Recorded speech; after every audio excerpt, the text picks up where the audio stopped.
Although the journey to Enoch was a long and arduous one, it passed with relative ease for many of the passengers who sat in the cold sleep of cryostasis. Upon their final approach, many of the Outriders and ECA military were woken up in preparation for the first descent onto the planet that was to be their home. As previously established, a team composed of Outriders and ECA members was to scout out a habitable zone on Enoch. They were to establish a foothold that would allow for the SM Flores to send down its cargo of 500,000 souls. Prior to arrival, 3 search beacons were sent to the planet, in an area referred to as the Valley. Orbital scans marked the zone as a pristine and tranquil place to land, and the beacons were to scan and confirm these findings. The primary mission of the forward team was to find these markers and retrieve their data, a simple mission that was destined to fail. Heading the expedition was Jack Tanner, a veteran military leader from Earth who now commanded the new Outriders. Directing him and the rest of the operations in the ECA was Charles Maxwell, a recognized sergeant major in the ECA. Maxwell had final say on the status of the location and would give the command for the drop pods to be sent down. This put a massive amount of stress on the man.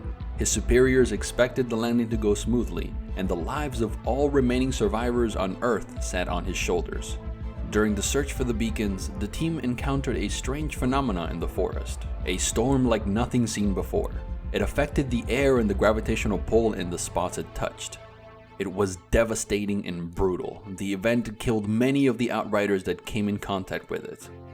Those that managed to escape made it back to the ECA camp wounded and showing signs of infection from an unknown pathogen.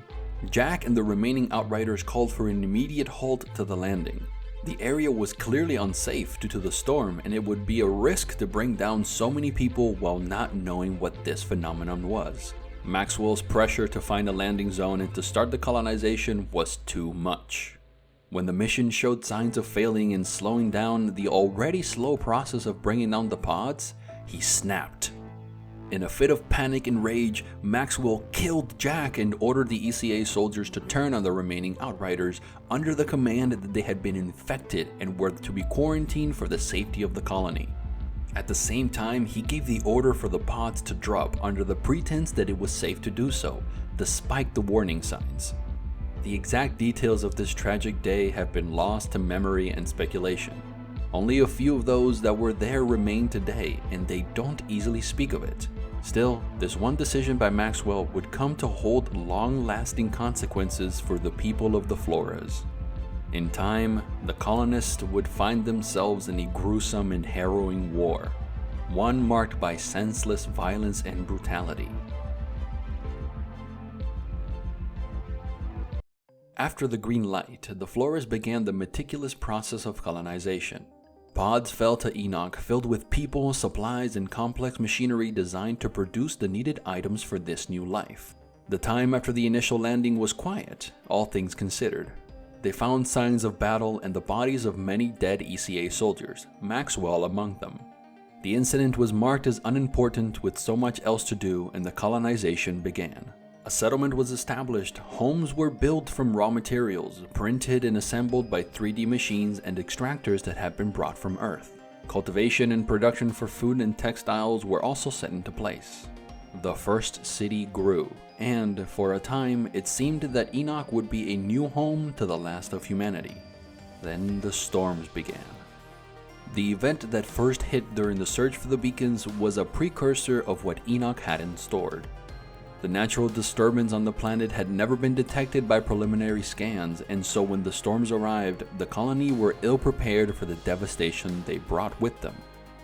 At first, the biggest burden was loss in life and supplies, but the storms are more than just bad weather. Dubbed the anomaly, the event that occurs is much more complex than lightning and strong winds. The aberrant energy that makes up this phenomena seems to alter the laws of physics and matter. Each one is a pocket of chaos where rules like gravity, time, and even the physical manifestation of atoms become unpredictable. In addition, they carry with them powerful electromagnetic energy that would prove disastrous to the complex machines and advanced technology that the colonists relied on for survival. Each piece of equipment started to falter and were eventually made obsolete by the rolling storms that plagued the valley. the data archives that held Earth's history were wiped out. Soon after, devices like the 3D printers and food processors started to go as well. As resources dwindled and the storm became an ever-present danger, the ECA started to focus on maintaining its members. There had always been a clear divide between those associated with the ECA and the rest of the population, and this gap only grew as the situation became more desperate. While the association hoarded its resources and looked after its own, a large portion of the population was left isolated to fend against the dangers of Enoch. The people noticed that the ECA had turned their backs on them. In lieu of this grim reality, a new group formed under the banner of those that took up arms against the injustice of the ECA. They called themselves the Insurgents, and their goal was to bring down the ECA's position of power on Enoch. The endless war was launched. Despite their larger numbers, the Insurgents found themselves at a disadvantage due to their lack of weaponry and inexperience in combat. The ECA moved against them with savage efficiency, branding them traitors and doing what they could to remove them from the land. During this time, the ECA settled into the southern region of the valley. The area had deep rifts and ravines that offered natural defenses for the settlers. Barricades were erected and Rift Town was formed as part of the mountainside. It was a strategically secure position that allowed for refuge from both storms and the attacks that would come. In contrast, the insurgents were forced out into the hazards of the open valley, settling to the north of the zone. This area was not nearly as well protected, and with the lacking resources and technology, the insurgents could only do so much to protect themselves from the elements while still fighting the war. It is hard to say if the storms or the bullets took more lives from them. Their constant exposure to the anomaly and its strange energies would eventually turn into an advantage for the outcasts. Aside from the devastation that the anomalies brought, they also caused a fundamental change to occur in select individuals who were exposed to them. Though most humans are killed when coming in contact with the unknown energies, some are instead changed into powerful godlike beings who are able to control the very fabric of reality. After a time, they started to be known as Altered, and it was through their newfound power that the insurgents gained the upper hand in the war. The few Altered that were birthed from the storms took up arms against the ECA. Their power and resilience more than a match for the weaponry the Authority had available. Many of them had been survivors from the early years of the war and held a deep hatred for those that stood as a beacon of their suffering.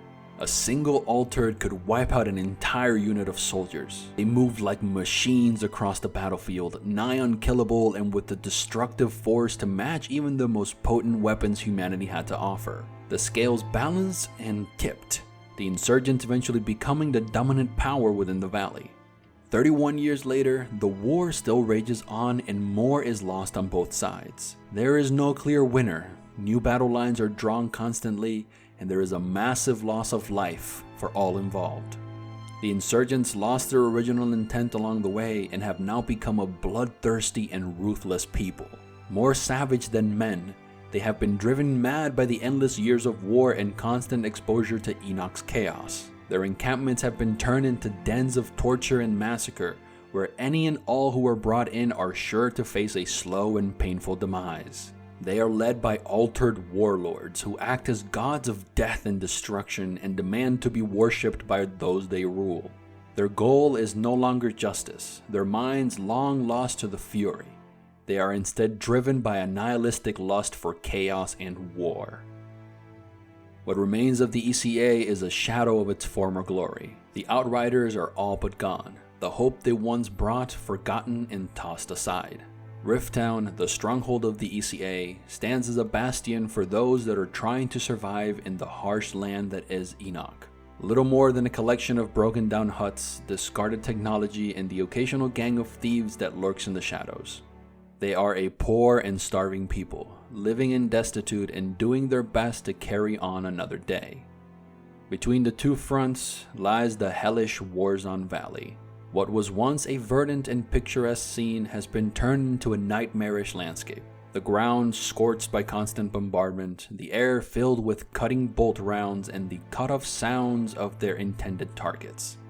All that exists is the constant assault of death. Humanity, once again, faces destruction at its own hand. Thank you so much for watching this far. If you'd like to see more, be sure to check out one of our playlists and subscribe to the channel, new videos every week. Also follow us on social media and join the Discord for some additional fun.